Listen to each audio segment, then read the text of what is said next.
Doutora, eu tenho diagnóstico de von Willebrand. A minha filha menstruou muito e muitos dias. Será que ela também pode ter doença de von Willebrand?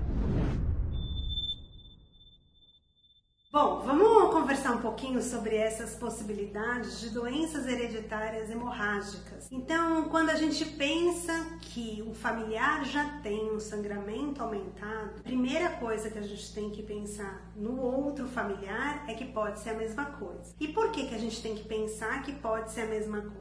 Porque as doenças que são hemorrágicas, elas têm uma característica de transmissão. O fator de von Willebrand é uma transmissão autossômica e as hemofilias, elas são ligadas ao X. E o que isso significa? Quando a transmissão é autossômica, a gente pode ter tanto homens quanto mulheres afetados com o gene, e essa alteração genética pode levar sim ao desenvolvimento da doença. Pode ser que vai ter a mesma manifestação ou pode ser que vai ter uma manifestação diferente?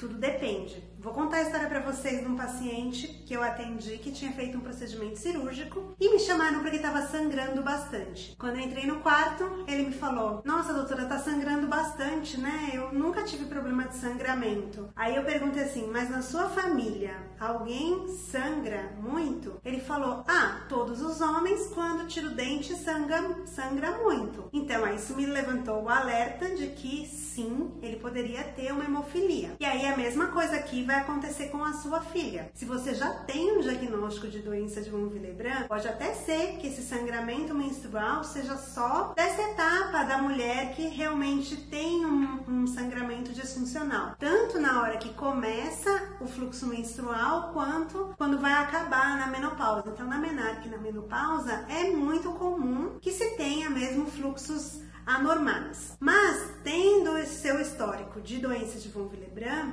vale a pena verificar o exame dela. E aqui eu vou deixar um puxão de orelha. Por quê? Porque sempre que você tem um diagnóstico de doença que pode ser hereditária e tem filhos, eu acho que não custa nada você fazer a investigação antes de ter um sangramento. Ontem eu estava conversando com uma amiga minha que é pediatra e ela falou assim: eu atendi um paciente que tem um coagulograma super prolongado num pré-operatório. Acho que não é nada, né? Só que, na verdade, eu sempre penso exatamente na doença de von Willebrand e nas hemofilias leves, que o paciente não tem sintoma, vai fazer um exame pré-operatório, ele tinha a mesma idade que a sua filha, aí na faixa dos 11, 12 anos, e tem que excluir. Por quê? Porque a primeira exposição a um trauma, né, seja a mulher quando menstrua ou o menino quando vai fazer uma cirurgia, que pode sim levar a um sangramento desnecessário. Então, se a gente tivesse feito o exame antes dela menstruar, aí a gente já teria a resposta. Esse sangramento é pela doença de von Willebrand que ela tem e a gente vai ter que já tomar alguns cuidados, ou esse sangramento é porque ela começou a menstruar agora, enfim, e aí as coisas ficam um pouco mais complicadas para as mulheres, né? Uma coisa que eu gosto bastante de falar para todo mundo,